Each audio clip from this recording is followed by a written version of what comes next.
How to find USB debugging on Android phone. Hello guys, in today's video I'm gonna show you how to find USB debugging on Android phone. First, then open settings and then just scroll down until you find the about phone, and then here we'll find build number, and then just click on it 5 times and go back, and then go to system, and here you will find developer options.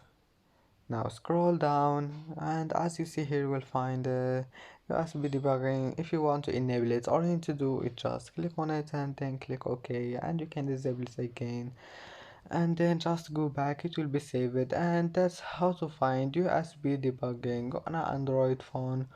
And that's it for today's video. Don't forget like and subscribe, and see you in the next video.